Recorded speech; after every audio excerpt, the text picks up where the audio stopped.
Hello SSS members, it's me Angel. Welcome sa aking YouTube channel. Sasagutin ko tong comment ng viewer natin pero itago ko lang ang kanyang pangalan.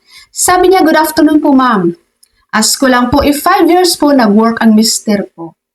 Pero wala siyang SSS, Pag-ibig at PhilHealth. Kung sakali po bang huminto na siya magtrabaho, pwede po ba niyang mahabol yung 5 years na walang hulog? Thank you po. Sa mga SSS member po dyan na hindi po nahulugan ang inyong mga SSS contributions ng mga nakaraang buwan o mga nakaraang taon, hindi nyo na po pwedeng bayaran yon. Hindi nyo na pwedeng hulugan ang past months or past years na contributions nyo sa SSS. Ang kailangan nyo lang pong gawin ay i-continue po ang inyong SSS contributions. Pwede po tayong mag-advance payment sa SSS, pero hindi po natin pwedeng hulugan yung mga nakaraang buwan na o mga nakaraang taon. Ang advance payment guys, halimbawa, ngayon ay March 2026, di ba? So, pwede nating bayaran ang April 2026 hanggang December 2026. Kumbaga, nag-advance payment tayo.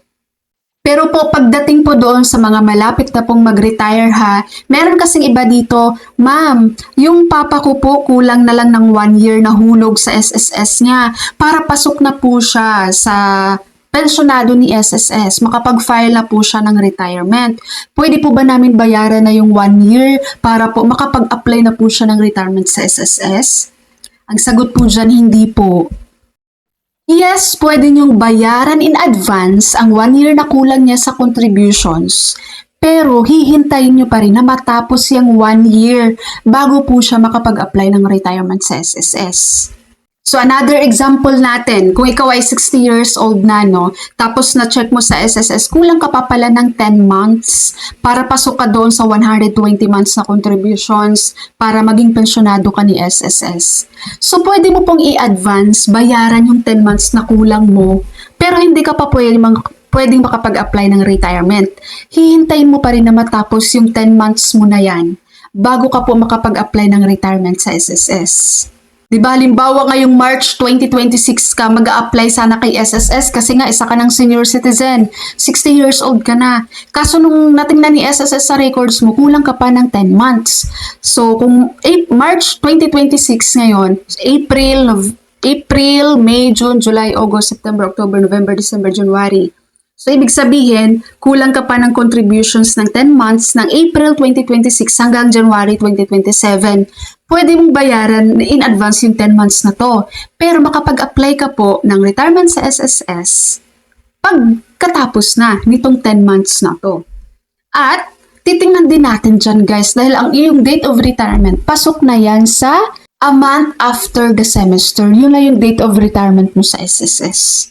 Kaya nga meron ditong iba guys, halimbawa ha sa maternity benefits, so may mga SSS female member na hindi regular naghuhulog ng contribution sa SSS tapos nabuntis. Sa maternity benefits, meron tayong qualifying months doon na kung saan yun ang titingnan ni SSS na may contributions ka para yun ang kukumputan nila at makukuha mo maternity benefits sa kanila. Pero hindi mo na pwedeng bayaran yun.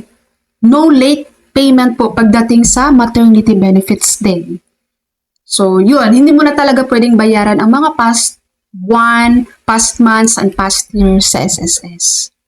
Okay, SSS members, and bago ko po end ang video natin for today, re-recommend ko lang sa inyo guys, ang mga naghanap dyan ng whitening lotion, try nyo si RDL Papaya plus Vitamin E at ang ating Alada Whitening Body Soap.